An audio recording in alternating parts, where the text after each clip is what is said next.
Muito boa noite, senhores espectadores.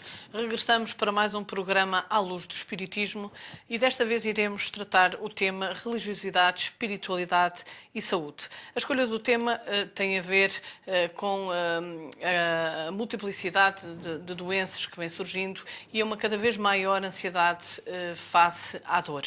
Por isso, iremos tratar o tema religiosidade, espiritualidade e saúde. Temos connosco, como sempre, o convidado das quartas-feiras, Coronel Costeira. Muito obrigado pela sua presença e muito boa noite. Eu começaria por lhe perguntar como é que nós podemos destrinçar estas três situações, religiosidade, espiritualidade e saúde. Eu acho que esta questão de religiosidade e espiritualidade se destrinçam basicamente porque os homens, ao longo dos séculos, se otorgaram o direito de serem representantes de Deus ou de falarem em seu nome. E então foram criando instituições, associações, com um conjunto de regras, de normas,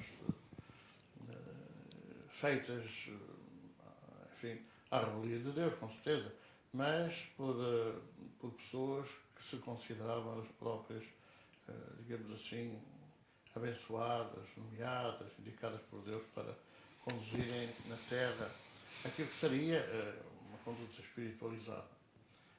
E daí que nós, desde muito antigamente, desde quase o princípio, os primórdios da civilização, tínhamos encontrado, de facto, esses grupos, essas instituições que se acobertaram com o nome das religiões. É claro que quando é que isso surgiu, foi mesmo assim, por escrito, de que maneira que foi? Não, a nossa limitada visão da história remete-nos para uma passagem de conhecimentos de geração em geração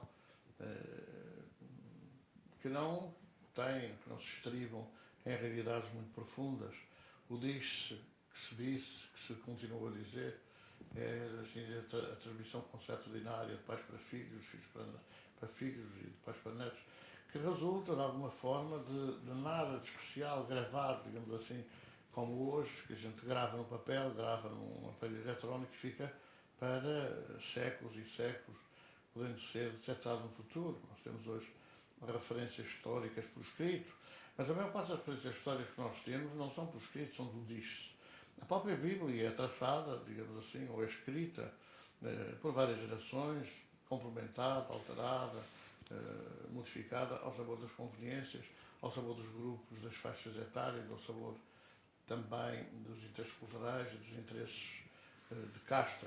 E, portanto, é uma coisa que não é escrita como se fosse um diário, de ano para ano, um anuário, ou século para século. A não ser, a partir do momento em que esses dados, essas informações passaram a ser gravadas e nós conhecemos a gravação na pedra, que tradicionalmente era considerada como originária do Egito, do Antigo Egito, mas que hoje podemos dizer que está ultrapassada, até porque há gravações em pedra de diversas culturas, de diversas épocas, e que ultrapassam, de facto, a escrita egípcia, embora ela tenha sido, digamos assim, considerada como referencial, porque toda essa gravação na pedra tinha um sentido lógico, sequencial, histórico, que é a escrita hieroglífica. Mas é evidente que não sabemos como é que, por exemplo, como é que se fala de Abraão, Isaac, Jacó, ou como é que se fala lá ainda dos antepassados dessa geração, que marca quase o início consciente ou culturalmente racional da nossa cultura, da nossa religião judaico-cristã. Mas sabe-se que a religião vigorava desde aquilo que é considerado mais ou menos a mãe das civilizações, que é a civilização mesopotâmica, que a região mesopotâmica tinha determinados pressupostos, determinadas ideias, que se baseavam fundamentalmente digamos assim, no mandato físico, no mandato material. Os próprios reis mesopotâmicos geravam entre si, não é, os deuses que a mitologia assinala. E essa religiosidade é marcada fundamentalmente por interesses de casta, embora não seja de esquecer, não ser pôr de lado, a eventualidade de haver alguma intervenção espiritual, alguma intuição, alguma inspiração por parte de forças fora da matéria, forças do mundo espiritual. Mas, é claro, tudo isso foi passando de cultura para cultura, a civilização mesopotâmica passa depois para outras civilizações, nomeadamente a Suméria, que desapareceu, ou a civilização egípcia, ou a civilização grega mais tarde, e por aí gente vem marcando sempre, ainda que com um certo avanço, porque nós vamos considerar que cada dos antigos, cada geração lá gerava um deus, depois esses deuses eram deuses físicos, eram deuses belos, eram deuses materiais, depois passou a ser mais ou menos considerado como os deuses, enfim, do outro mundo, do mundo desconhecido, até que depois se começa a aproximar do Deus único, do Senhor que criou todas as coisas, da causa primeira. Isto vai a ser implantado, particularmente com os judeus, na civilização judaica, passa a ser implantado como assim, um caminho a seguir para o entendimento daquilo que era a relação entre o mundo espiritual e o mundo material, entre enfim, os espíritos fora da matéria e os espíritos na matéria, e anda por ali não propriamente como normativo religioso, mas como uma coisa fantástica, extraordinária, fora do comum, milagrosa, porque as normas religiosas, as normas do entendimento religioso eram marcadas fundamentalmente por interesses materiais, por conveniências materiais. E, portanto, essa prática decorreu pelos séculos fora, atravessou, enfim, quer dizer, a civilização judaica, e, portanto, a monoteísta, a religião monoteísta, mas passou e envolveu todas as outras religiões, e chegou aos nossos dias, naquilo que era a religião cristã universal, considerada católica, para nos trazer, de facto, mais arraigada e mais atuante e mais clara essa ideia de que os religiosos, os responsáveis religiosos, eram os mandatários de Deus para a Terra. Embora não se tenha ainda muito percebido muito bem porque é que as normas que os homens criaram passaram a ser normas como se fossem criadas por Deus, ainda que muitas vezes, a maioria das vezes, há rebelia daqueles ensinamentos que Jesus deixou. Portanto, é digamos assim, essa religiosidade que acaba por ensombrar, ou acaba por abafar, ou por esconder aquilo que era a espiritualidade. Quando Jesus falou que o Espírito é como o vento, era um momento histórico, praticamente. Perdão. Era um momento histórico para considerar, em todo o processo religioso, o advento do Espírito, a primazia do Espírito. Mas não, quer dizer, talvez durante aqueles primeiros 3 séculos, primeiros 4 séculos, que o povo humilde, simples, tenha seguido essa realidade, o Espírito, a existência do Espírito, a existência das almas das pessoas que tinham lido antigamente, que voltavam a nascer de novo, talvez tenham vivido essa situação real dos ensinamentos de Jesus, mas que naturalmente, a partir do século IV e depois mais ainda intensamente a partir do século VI, não convinham, não eram do interesse, digamos assim, dos mandatários das religiões, dos grandes donos das religiões, então passou a ser mais ou menos escondida. Nós vamos encontrar praticamente desaparecida essa questão do Espírito, que sopra como o vento e ninguém sabe de onde vem, e vamos passar a ver, a partir de 553, do Concílio de Constantinopla, vamos encontrar realmente o fim das várias existências, o fim das várias reencarnações e a haver a determinação dogmática, com certeza católica, de que só havia uma vida. E, portanto, perde-se na incompreensão e na irracionalidade muitos dos postulados que Jesus ensinou. E, portanto, essa questão da espiritualidade acaba por entrar em banho-maria, acaba por adormecer e passa a vigorar a religiosidade. E, evidentemente, a religiosidade atravessou os séculos e tornou-se cada vez mais própria do domínio avassalador dos senhores poderosos e nesses senhores poderosos dos religiosos responsáveis pelas várias religiões, e desapareceu a simplicidade, desapareceu a espiritualidade que Jesus quis imprimir à vida da Terra, ao considerar que as coisas da matéria são resolvidas pelas coisas da matéria e as coisas do Espírito, como de Deus, pertencem a Deus. Perdeu-se aí, nessa confusão, perdeu-se realmente o sentido de espiritualidade. E mais, há muito pouco tempo, há muitas, também meio dúzia de dezenas de anos, a própria religião católica, às vezes, tinha uma certa aversão aos religiosos em falar de espírito, em falar de espiritualidade, a falar de espiritualismo. Embora a religião seja espiritualista. Será essa a causa da aversão que diversas camadas da população, nomeadamente de alguns países europeus, manifestam em relação à religião? Mas é evidente que sim, porque a religião universal, assim considerada, assim determinada pelos dirigentes religiosos, que é uma aberração, que é um absurdo, porquanto a religião cristã ou católica, melhor dizendo, é minoritária em todo o mundo, quer dizer, um quinto, provavelmente, um quinto da população mundial terá ligações à religião católica e desse quinto, seguramente que talvez 50% ao menos sejam praticantes. E, portanto, é uma oração dizer que esta igreja, este conjunto, esta comunidade é universal. Enfim, isso é um absurdo. Mas é evidente que, ao longo dos séculos, que os religiosos, que depois se fizeram misturar com as ideias das religiões, passaram a dar a entender que eles eram a religião. Como se fosse aquela frase célebre do Luís XIV, L'État c'est moi. Quer dizer, a religião somos nós, os religiosos, somos nós os padres, somos nós os responsáveis religiosos. E tudo aquilo que nós dizíamos, de facto, era absolutamente verdadeiro e era indiscutível. E isso passou a ser, progressivamente, digamos assim, confundido com a proteção do poder. Quando Jesus havia afirmado que vinha pelos doentes, pelos sãos, pelos simples, pelos pobres, etc., a religião transforma-se em uma, digamos assim, um apadrinhamento, uma proteção dos poderosos, dos ricos, daqueles que tinham valores, que poderiam ceder à igreja, ou melhor dizendo, podiam ceder aos igrejeiros, aos agentes religiosos.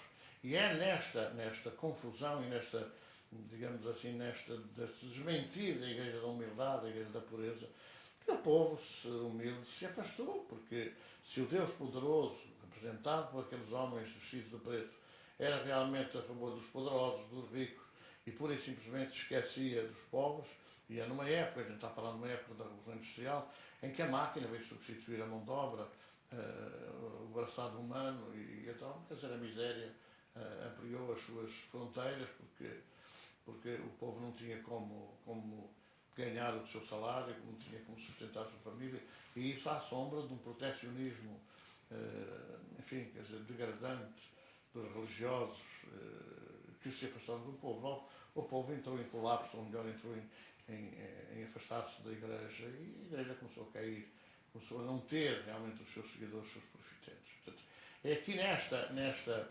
encruzilhada da história, quando a espiritualidade é pura e simplesmente marginalizada para ser praticamente tudo relacionado com o poder material e com o poder efêmero, embora, mas o poder instituído, com certeza que a noção da espiritualidade começou a despontar de novo. Aí aquela avalanche de entidades do mundo espiritual que desceram sobre a Terra, imprimiram influências tremendas e efeitos físicos inacreditáveis até então, e que fez levantar a curiosidade e digamos assim, fez despertar muitas das consciências para aquele que era um fenómeno que vinha do outro lado da vida, que vinha do outro mundo, que era o mundo espiritual. Em relação à espiritualidade, é uma prática dos últimos 200 anos, foi deliberadamente escondida ou os religiosos têm medo de falar nela? Bom, é claro que foi deliberadamente escondida e também os religiosos têm medo de falar nela.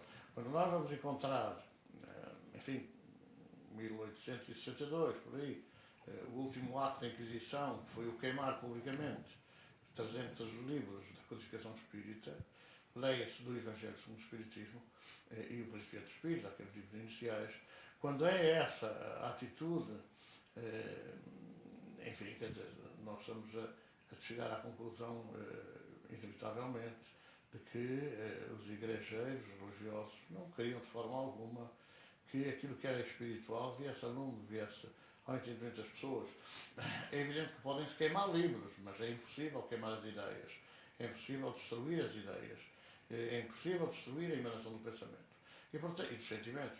E, portanto, quer dizer, esse ato, digamos assim, da Inquisição foi quase construtor da morte, quase, porque as coisas ainda continuaram durante algum tempo, que se aliou naturalmente a guerra, a Primeira Guerra Mundial e depois da Guerra Civil de Espanha, a crise de 1929, a crise chamada do álcool na América, a crise digamos assim, do boom das bolsas, e toda essa perturbação que descambou depois na Guerra Civil de Espanha e na Segunda Guerra Mundial. Portanto, esses aspectos da violência, digamos assim, fizeram com que, de alguma maneira, a espiritualidade, a noção de espiritualidade, a noção de espiritualismo, continuasse mais ou menos mergulhada nas sombras da ignorância. Portanto, há aqui duas atitudes. Por um lado, não convinha para nenhum. Eu vi um dirigente religioso um dia dizer para as crianças: se falarem das almas do outro mundo, não acreditem que isso é tudo mentira.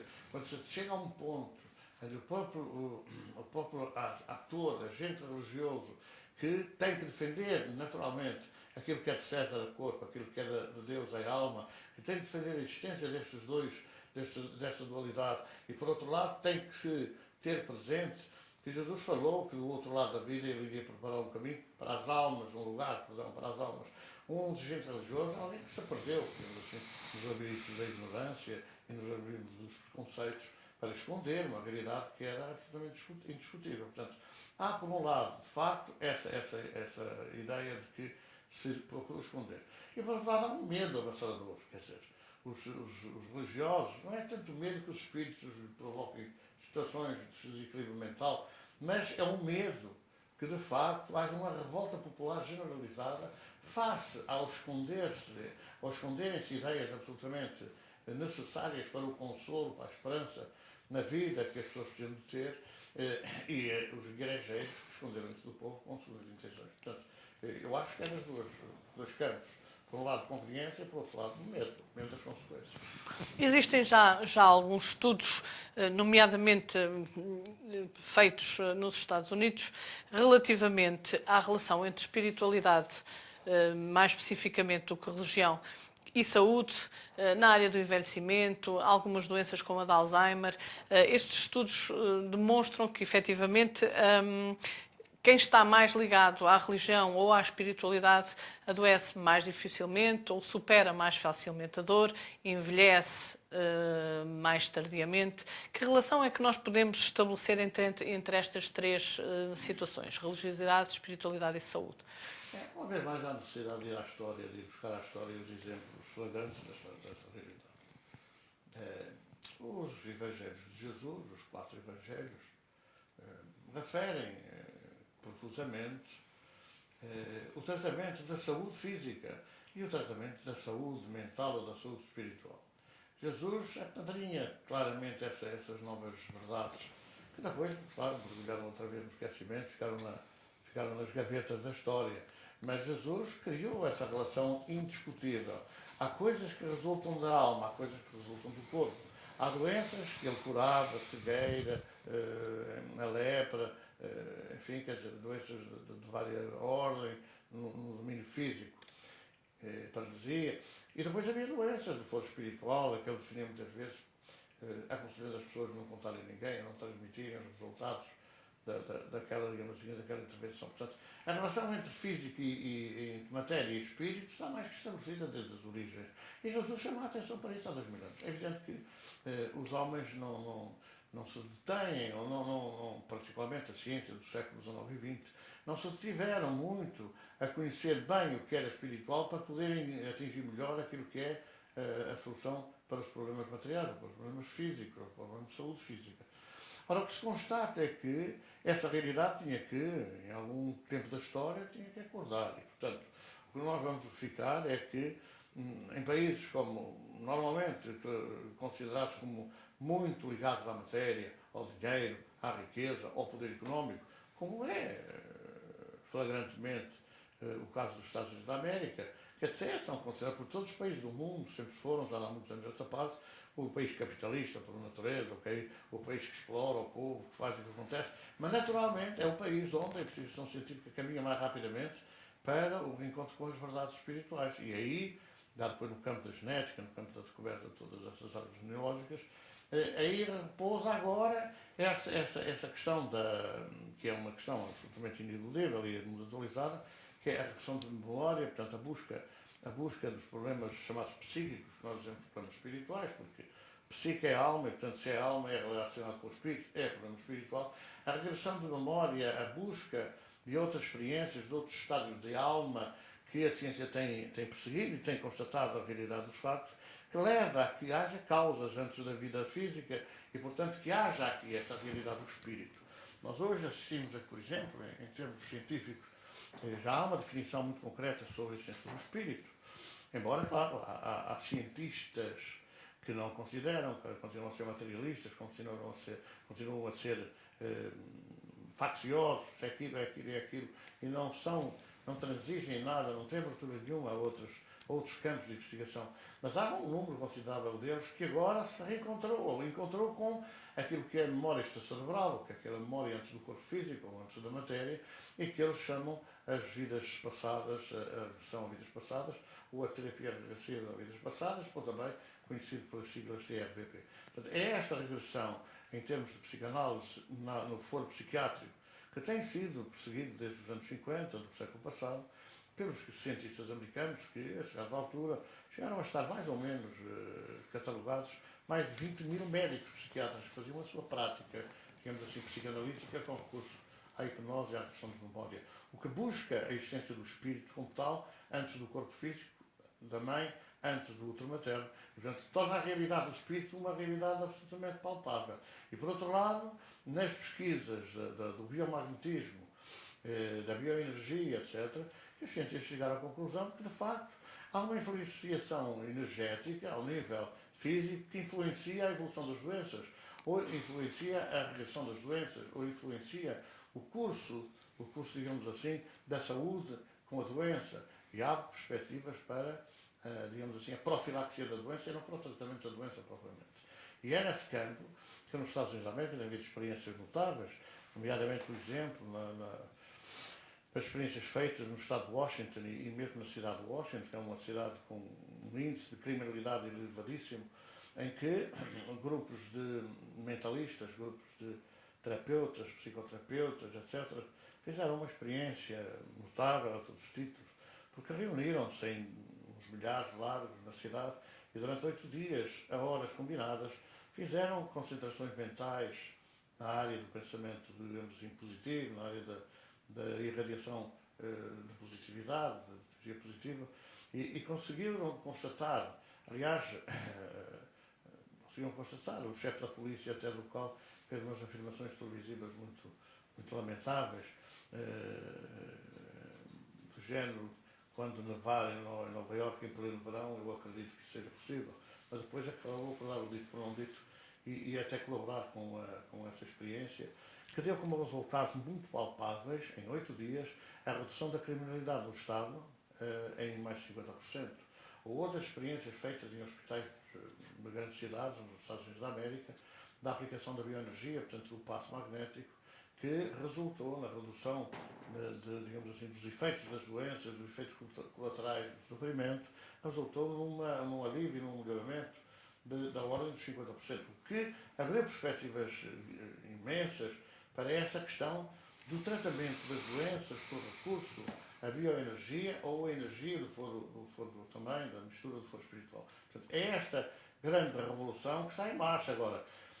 As minorias, quase podemos dizer, ruidosas, que aqui, por exemplo, politicamente fazem uma barulha desgraçada, são meio dúzia de gatos pingados e parece que são a esmagadora maioria do povo, também nesta área vigoram, porque nós vemos, por exemplo, meio dos cientistas materialistas que são repetidos, são entrevistados, são transmitidos suas ideias de todo o mundo. E aqueles que se dedicam a uma certa espiritualização da medicina passam desapercebidos e quase que reconhecem as notícias que dão relevo a essa questão da aplicação, da utilização da energia espiritual, da força espiritual, do trabalho espiritual no campo do exercício das medicinas e, portanto, na preservação da saúde. Mas é naturalmente nos Estados Unidos, e não só a União Soviética, há naturalmente grandes notícias, muitas notícias, que referem também isso. A introdução na parte da investigação científica na União, agora na Rússia, exatamente dessas formas, digamos assim, de gerar também saúde, que é a utilização da bioenergia, portanto, da energia espiritual também. Sabemos que proliferam por aí muitas consultas mediúnicas por pessoas curiosas, mal formadas e até mesmo exploradoras da crendice e, na maior parte das vezes, da fragilidade das pessoas, que dizem, portanto, que tudo é espiritual. Será que se pode considerar que a saúde depende da faceta espiritual da vida? Não, aquilo que prolifera por aí são interesses também inconfessáveis, interesses materiais. Durante muito tempo em Portugal havia interesses religiosos, interesses políticos, em considerar que o espiritismo era uma praga que tinha que se prever e foi. E essas práticas, digamos assim, mediunistas, continuaram a vigorar por toda a parte e havia até interesse que isso existisse para que se pudessem apontar como faceta do espiritismo, porque não convinha de maneira nenhuma considerar o espírito de tal ordem que a própria Igreja colocou no Deuteronômio em 1924, na revisão dos textos de 1924, colocou a palavra espiritismo no capítulo 18 desse livro atribuído a Moisés e que se refere a pactuar com magia, feitiçaria e bruxaria e acrescentaram atos de adivinhação e acrescentaram o espiritismo. Portanto, havia realmente um alvo a bater que era o espiritismo. Portanto, durante muito tempo houve também intervenção da Igreja no sentido de desmerecer o espiritismo, apontando como o espiritismo essas práticas esdrúxulas de cortes de galinha, de cabeça de galinha preta, galinha prazeres, os crios encruzilhadas e essas coisas que, enfim, exploraram a crendice popular e que, de facto, não tem qualquer consistência, não tem qualquer relacionamento com o espiritismo. Mas, evidentemente, que o que é que hão de dizer? Hão de dizer que é tudo espíritos, tudo espírito, tudo espírito. Não é que é tudo espiritual. Porque o que as pessoas dizem é que é espírito. São espíritos, tem que se tirar e depois tem que se pagar, essa coisa tem que ser paga, porque é uma coisa com um trabalho muito pesado, é muito difícil, e fazer umas coisas no cemitério, com a terra do cemitério, mais umas rezas, mas não sei o quê, e sempre a troco de dinheiro. Há que as pessoas tivessem um bocadinho de olhos de ver e ouvidos de ouvir, deveriam relacionar que os espíritos não ganham dinheiro, o dinheiro não é para eles não vão sofrer das vantagens do dinheiro, e portanto seria fácil constatar que de facto isso eram ideias das próprias pessoas para ganharem dinheiro, de qualquer maneira, sem pagar impostos, nem coisa nenhuma. Mas isso é o que vigora por aí. Agora, é tudo espírito? Não. Há uma coisa que é real. Nós temos hoje quase. A medicina vai nesse caminho também, vai a caminho desse entendimento de que a gênese das doenças, as doenças estão em nós mesmos. Quer dizer, há vírus que nós temos em estado de adormecimento, como há substâncias que nós temos fabricando normalmente, como a adrenalina, a noradrenalina, como a serotonina, como a melatonina, como outros elementos que o organismo tem, como tem elementos ao nível do cérebro, ao nível dos neurónios, que sejam o esqueleto de cobre, de zinco, de ouro, de prata, que de alguma forma dão vida a determinadas, a manutenção de determinadas da saúde. E, portanto, quer dizer, essa ligação desses elementos minerais que o próprio organismo fabrica com o equilíbrio, com a estabilidade física, portanto, de saúde, é uma realidade que a medicina está progressivamente a aproximar-se e vai naturalmente relacionar isso com uma atividade do espírito. O espírito somos, os espíritos somos digamos assim, os utilizadores do computador que é o corpo, que serve para nós exteriorizarmos as nossas ideias, fazermos as nossas comunicações e de alguma maneira também exercitarmos a nossa investigação. E portanto, esse dado, essa orientação, digamos assim, de investigação, vai sendo progressivamente seguida por intuição, outra vez, por inspiração. Quer dizer, não cabe na cabeça de ninguém como é que Pasteur resolveu enverdar pela microbiologia, ou como é que Mestre resolveu enverdar pela bioenergia, pelo passo magnético, e outros grandes luminares modernos, o Pascal, por exemplo. Portanto, quer dizer, estas ideias que se sobressaem vêm dando conta de que há uma origem, digamos assim, uma origem da doença que se situa naquilo que chamava Paulo o corpo espiritual e que os espíritos chamamos o perispírito. É uma gravação, quer dizer, é uma espécie de disco rígido do computador. Ali está tudo gravado o que nós fazemos, o que nós devíamos fazer não fazemos, está lá gravado, e também o errado que a gente faz e que não devia ter feito. E, tudo isso está ali gravado nesse grande disco, que é o corpo espiritual. Naturalmente, se nós considerarmos que, como fizeste a Charaz, que é uma das suas obras, ou a lei de causa e efeito, se eu tenho na minha consciência um suicídio provocado, por exemplo, por uma cirrose hepática, do abuso do álcool, claro que essa gravação, que é um crime contra a lei da vida, está lá feita no perispírito. Quando eu volto, e volto com o perispírito, ela está latente, ela está em hibernação, mas pode despontar em qualquer altura. Basta que eu repita o abuso. E por isso é que nós vemos pessoas com mínima coisa despoltarem uma cirrose. Ou vemos pessoas, logo à partida, vir com um problema da área do fígado, que tem a ver não propriamente com a cirrose, que se desligam com uma hepatite, a qualquer nível, mas que tem a ver naquilo que é, digamos, o estudo da doença passada, tem a ver com a consequência de uma cirrose naturalmente, que levou à destruição do corpo e ficou gravado no corpo espiritual. Portanto, é essa relação que nós estabelecemos. Quer dizer, é no perispírito que se situam as origens, digamos assim, mais distantes das doenças. E, portanto, a qualquer altura ela pode surgir. Basta que se desequilibrem as relações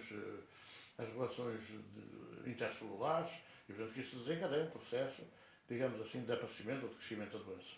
Portanto, isso vai sendo progressivamente pesquisado e vão lá chegar, possivelmente a curto prazo, a maior ou menor prazo, vão chegar a essa conclusão de que a origem das doenças está, de facto, no perispírito. Agora, está no perispírito porquê? Porque foi o espírito que lhe imprimiu pela sua conduta, pelo seu comportamento, pela sua maneira de ser, foi o espírito que lá gravou os seus atos, as suas práticas, os seus desequilíbrios. Portanto, naturalmente que as doenças decorrem daí. Perante aquilo que nos acabou de dizer, como é que nós podemos diferenciar saúde física, ou doença física, peço desculpa, de doença espiritual? Será que se pode fazer uma abordagem de cada uma em separado? É claro que nós vemos, por exemplo, há aspectos, há triagens, há forma hoje de fazer uma investigação muito profunda e muito acurada das doenças físicas. A tecnologia, quer dizer, os meios auxiliares de diagnóstico que estão à disposição do homem, permitem, de facto, ir ao encontro de conhecer as origens, as causas de determinadas doenças.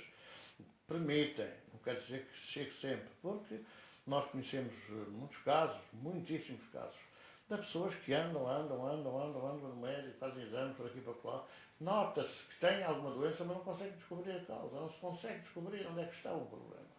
E portanto, são doenças escondidas.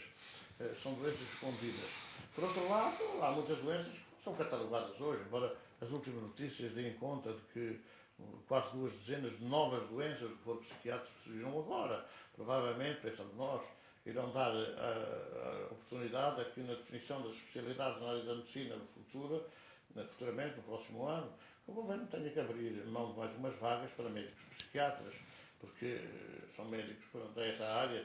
Se há mais doenças psiquiátricas, tem que haver mais especialistas nessa matéria. Quando, em verdade, ninguém cuida de saber se a doença psíquica é exatamente aquilo que hoje a medicina define, uma doença física, ou se é uma doença, conforme a própria designação da palavra o fala, na alma do espírito. E daí que realmente mantemos esta baralhada, esta confusão em termos, digamos assim, de investigação na área da saúde. Mas, é claro que vamos lá chegar, naturalmente, Esta confusão que existe leva a que, em dois campos extremos, o médico diz que é tudo físico. Quando não é tudo físico, quando não descobre, quando as análises não dão, não mostram, etc., é nervos. Agora, já não é nervos, aqui há uns 30, 20, 30 anos atrás, é tudo nervos, é sistema nervoso. Agora é mesmo da área psíquica. Pronto. É quase a mesma coisa, com as palavras mais ou menos trocadas. Então, quando não se sabe se é do fígado, se é dos rins, se é do pulmão, se é dos joelhos, se é dos ossos, se é daqui, se é reumatismo, se é com outros, então é isso. Como, por exemplo, nós conhecíamos há uns anos atrás uma doença que era da área muscular, da área dos tendões, dos nervos, que era as mialgias. A mialgia agora já tem uma coisa muito mais sofisticada, que é a fibromialgia. Então dizia um guru oriental, dizia que, quando lhe perguntaram o que era essa coisa da fibromialgia, ele dizia que é a doença que abarca todas aquelas que os médicos não conseguem descobrir. E então é tudo fibromialgia. Naturalmente que há mialgias das fibras, há mialgias dos nervos, há mialgias dos músculos, das fibras musculares, há dores que já havia muito antigamente. Podem ser nervosas, isto é, podem ser psíquicas, isto é, podem ser espirituais. Nós somos espíritos, podemos estar doentes. Nós temos um corpo que pode estar doente. Quando o corpo está doente, nós sentimos-nos doentes. A doença pode considerar-se, neste particular, física, com implicações espirituais. Mas nós podemos estar doentes moralmente, desesperados, angustiados, vivendo a solidão, vivendo problemas do espírito, que pode progressivamente transmitir-se ao corpo. Há toda uma ligação bionívoca nos dois sentidos, do corpo para o espírito, do espírito para o corpo. O espírito doente pode tornar o corpo prostrado, caído, sem forças, e lenta e progressivamente pode levar a doença ao corpo físico. Se de facto não há razões óbvias, bem detectadas pelo sistema digamos assim, de investigação, na área das análises, na área dos testes tecnologicamente avançados de hoje. Se não há nada que isso seja assinalado, nós podemos dizer que é doença espiritual, que pode, naturalmente, transportar consigo digamos assim, um esconder da parte física. A doença física pode estar escondida espiritualmente. Ao ser tratada espiritualmente, pode-se deixar de estar escondida e, naturalmente, surgir a doença, conhecer-se a doença física. Mas pode não ser, pode ser apenas e só espiritual. Quer dizer, a pessoa pode estar prostrada. Para isso tem que haver medicação espiritual e tem que haver um tratamento espiritual. E é esta realidade que tem que ser definida. Em termos de à luz do espiritismo, a falar nisso, nós não podemos dizer é tudo espiritual, porque não é. Há aspectos físicos. Mas a doença física pode ter, digamos assim, envolvimento espiritual, pode ter envolvimento espiritual. Tratando espiritualmente, alivia. Nos Estados Unidos, como falamos anteriormente, aquelas experiências que fizemos nos hospitais de aplicar da bioenergia e que reduziram os efeitos em 50%, é porque era a parte de influenciação da doença espiritual. Foi tratada a parte espiritual, aliviou a parte física, mas não resolveu, porque há o problema físico. Portanto, nós nunca podemos dizer que seja só o espírito, não é. Agora, pode ser espiritual, pode ser do próprio. O próprio pode estar espiritualmente doente, ou pode estar a ser prostrado por terceiras mentes, por outras mentes que o fazem adoecer. Agora, não podemos dizer é tudo espiritual, porque não é. Há muita coisa física que tem que ser tratada pela medicina. Antes de terminarmos mais um programa, uma última questão. Em termos da abordagem das questões da saúde, haverá algum caminho a ser considerado à luz do espiritismo? Claro, desde logo, a compreensão das coisas, o estudo, o esclarecimento, de tudo aquilo que é. Às vezes há pessoas que dizem assim, como é que é esclarecer a doença? Esclarecer a doença, a pessoa tem um cancro, diz, você tem um cancro, tem 3 meses de vida, tem 8 dias de vida. Isso não é esclarecimento. O esclarecimento é dizer à pessoa o que é a doença, quais são, digamos assim, os sintomas, a que é que se devem, qual é a sua origem, quais as consequências de determinadas práticas que existem, de facto, determinados abusos. Há necessidade da pessoa conhecer, saber tudo isso, para poder o quê? Tratar-se? Não, para poder aprender a defender-se. É muito urgente e é muito importante que as pessoas aprendam a preservar a saúde. A profilaxia da doença faz-se exatamente nisso.